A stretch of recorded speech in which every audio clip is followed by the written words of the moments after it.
Hello everybody, and welcome to episode 0 of the Pokemon HeartGold Randomizer Wedlocke.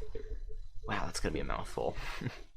Today I'm just gonna give you a general idea of the conditions I'll be playing through and the rules, just so you all know, because Wedlocks and Randomizers are two very complex challenges that have a lot of smaller rules to them, so I just want to make sure everyone exactly knows what's going on.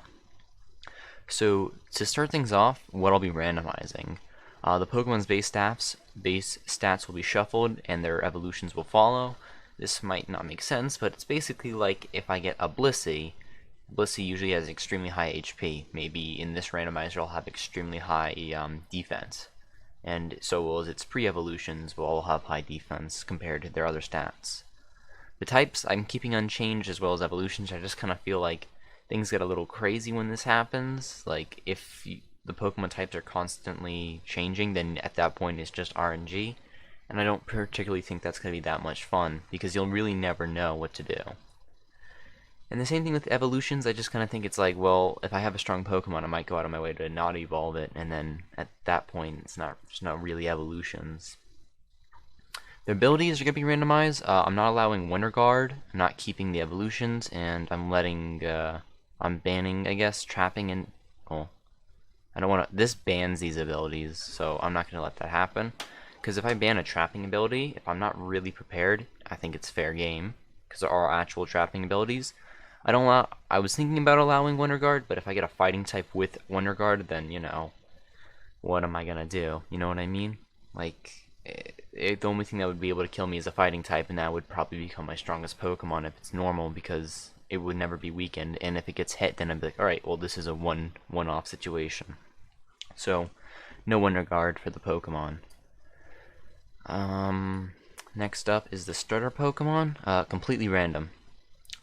This is the static Pokemon. It's legendary to legendary and normal to normal, meaning a static Pokemon will always be the same. It doesn't mean wild Pokemon. I made that mistake last time. I was thinking that wild Pokemon wouldn't be legendary, but no, this is just static, meaning my legendary will always be a legendary, and that Sudowoodo that you encounter will always be a normal Pokemon.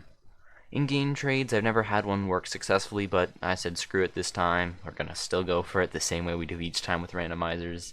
Randomize both given and requested. Randomize everything here. Moves and movesets, randomize move power, accuracy, and PP, not the types, because again, it's just bland RNG in my opinion. And sorry about that, but yeah, the randomizing power, accuracy, and PP makes things a lot more interesting, because, you know, it could change a move like Bite to be like 200 base power, while Crunch might be like 20. So it's not all about, you know, getting the strongest move. It could either really weaken a Pokemon or really strengthen a Pokemon, and I find that to be a lot more interesting. The Pokemon movesets are unchanged. I'm not gonna change them. I don't think that's much fun.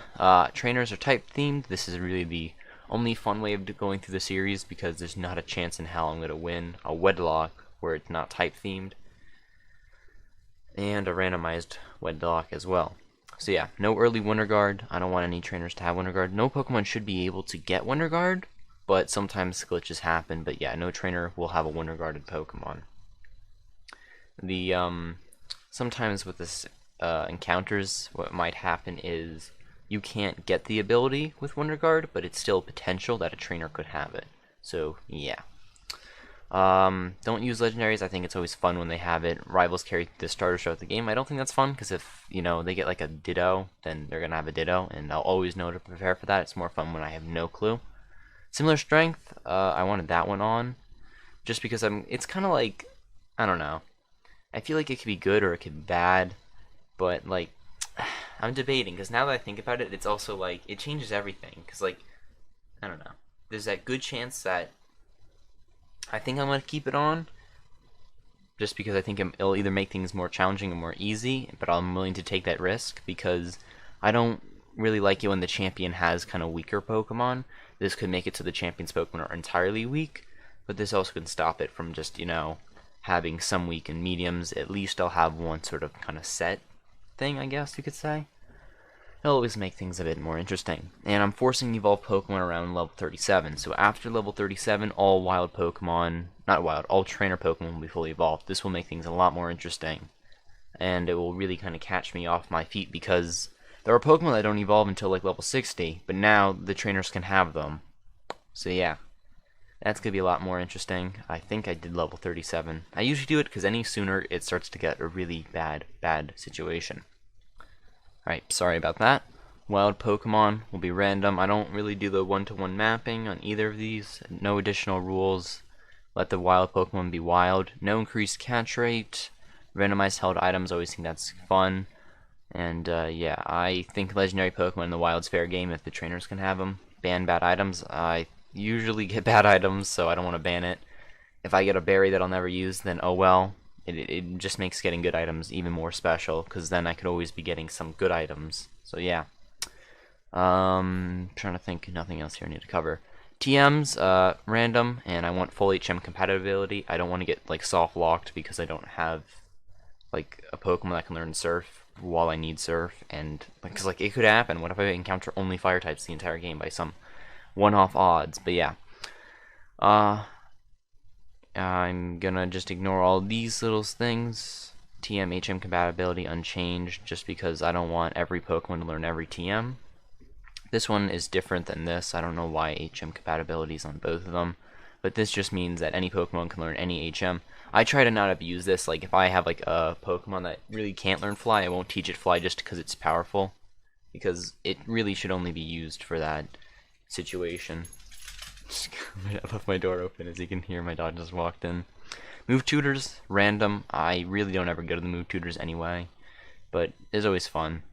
Again, unchanged. I don't want them to be like, you know, be able to learn anything. Field items, shuffle opposed to randomized, because I think it's more fun than if it's randomized, because you know it guarantees that like if there's a field item, I won't be getting like a Master Ball or something.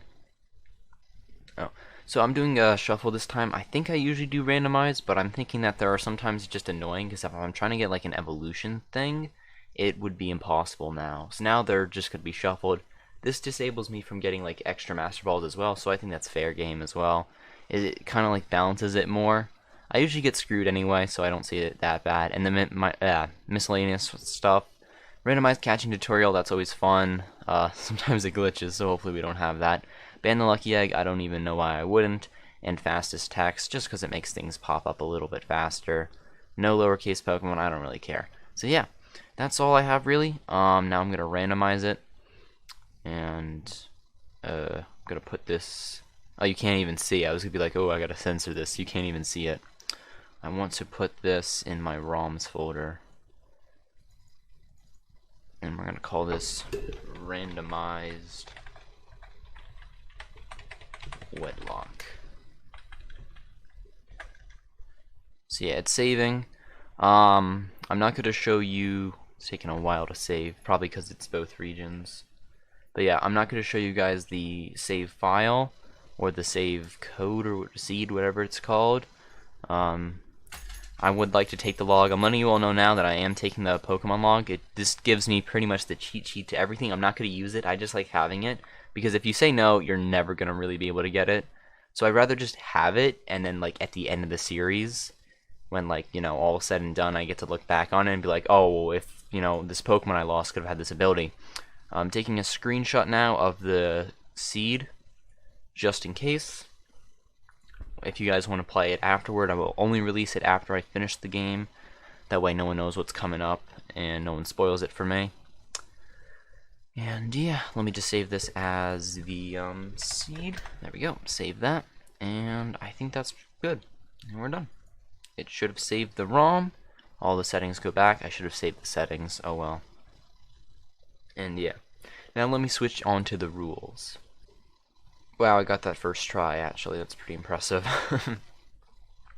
Now, there's usually like a lot more than just these individual 7 rules, but I'm gonna just kind of limit it down, because a lot of the rules are kind of like basic or overlapping. So yeah, any Pokemon that faints or is considered dead, it must be released or stored in the specific PC box for dead Pokemon. I do PC boxes, that way I can look back and see who died. This is the one that has the most issue. Okay, Usually, okay. You can only catch the first Pokemon encountered in each area and none else. The first Pokemon encountered faints or flees, there's no second chances. Now this is where the rules usually get iffy because there's multiple clauses to the catching encounter, especially now with the Wedlocke. If the Pokemon is a duplicate or from the same evolution line, it can't be caught unless it has a different evolution. For example, if I get a Flareon, and I can catch an Eevee as long as I don't evolve into a Flareon, but if I get something like a Torchic, I can't catch a Blaziken because I already had a Torchic. Even though Torchic might have not evolved into Blaziken, this stops like farming for good Pokemon. Like if Blaziken had huge power, and I know it has huge power, then I'd be like, alright, well, I'll catch Torchic. It prevents that. I'm just like, no dupes. I can't catch a dupe. Clause 2, if I need a female Pokemon, I can't catch any males and vice versa. For example, there's a thing, if you have like 1, 3, or 5 Pokemon in your party and you need a specific gender, you have to only catch that gender. I'm also going to add genderless Pokemon because now that it's randomized, there's a much greater chance that I get those. And, yeah, it also enables me to use legendaries. I think, I can see where people are coming from, where that's unfair, but this is also combining two tough challenges where there's a lot more availability for ungendered Pokemon because you usually don't encounter too many ungendered Pokemon on your general playthrough, but now it's randomized, I have a chance to get all of those ungendered opposed to just a few, which does raise it by a fair amount. But yeah, it's basically a free card, so if I have a male Pokemon, it can be paired with an ungendered. I don't think it'll happen, but if I think I'm not going to allow 2 ungendered Pokemon to be paired because that could create a legendary pair. So, yeah, no 2 ungendered. They have to be paired with a male or a female. Clause 3.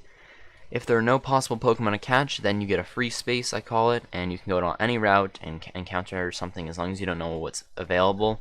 So, like, if I go to Route 1 and I know all the Pokemon on Route 1, then I won't be able to use a free space for Route 1 unless there's some other way to catch it. Like if it's a surfing route and I didn't fish up using the Super Rod, well then I have to use the Super Rod.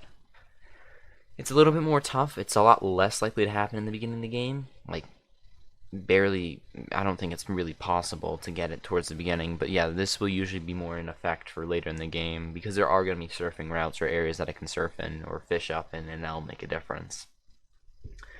3, you must nickname all your Pokemon for the sake of forming stronger bonds. That's just an obvious rule. Each male Pokemon forms a pair with a female or ungendered, and they may only switch into each other in battle.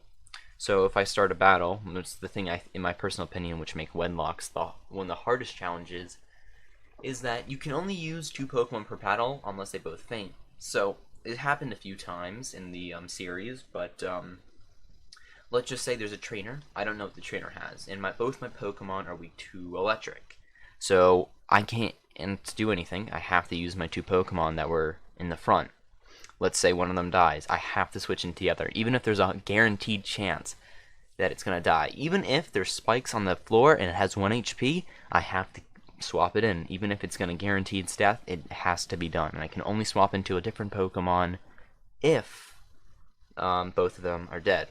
There's also another clause that I didn't really think about in the last time I did a Wedlocke, but if I get into a situation where I'm battling someone and they have a move that forcefully swaps me out, let's just say it's Dragon Tail, maybe Roar, then I can't just swap into the old pair. Now that that Pokemon's on the field, I can only swap into its pair. So, yeah, it might be a little complex to think about, but that's why I usually kind of split the idea into 3 pairs. If pair 1's in, and it gets like roared and now pair 3's in, I can only swap into one of the other Pokemon in pair 3. So yeah, swapping each other, and yeah, I already covered that one.